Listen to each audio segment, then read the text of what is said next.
Hey everyone, welcome to the second development update video.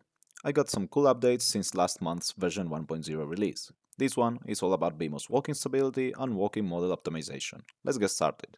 The first change is a small geometric adjustment made at deployment.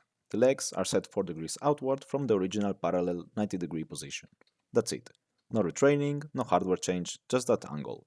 This reduces side-to-side wobble and compensates for the fact that Bimo's ankle only has 1 degree of freedom. A slightly wider stance gives the robot a more stable base, and the effect on walking quality is immediately visible. This is a direct comparison between the original model and the new one. Both robots are using a 386-gram battery pack attached as extra payload, with inference running on an external PC connected using the data cable shown. The current model was retrained by adjusting the total head weight in sim and modifying the center of mass. Apart from the slightly wider stance, the new model is also smaller. The deep layers are exactly half the size of the previous one, and the input vector went from 44 values down to just 11. 3 for the XYZ orientation, and the last 8 actions commanded by the network itself. Using this small number of inputs turned out to be completely enough to make Bimo walk, and now that the model is smaller, it is faster to train too, as it can learn to walk in about 5 minutes inside the simulator, greatly accelerating development and testing.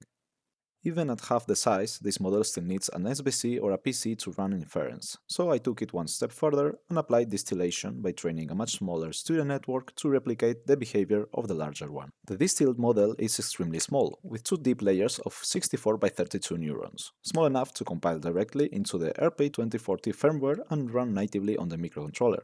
I'm not kidding, the inference time on the RP2040 is around 5.2 milliseconds, which fits comfortably within the 50 millisecond control loop. Think about what this means. A robot that learns to walk entirely in simulation through reinforcement learning can run a distilled policy on a microcontroller you can buy for a few dollars.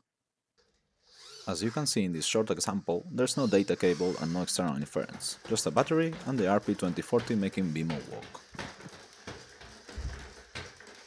The 1.1 update will be published soon. It will include the new refined model, the full distillation pipeline so you can train and distill your own models, a standalone MCU coded sample showing local RP2040 inference on the walking model, and the Bimo API ported to ROS2 nodes as requested. Turn behavior and push recovery are still under active development and will follow. Thank you for watching, and as always, if you want to support this project, kits are available for pre-order at mekian.com.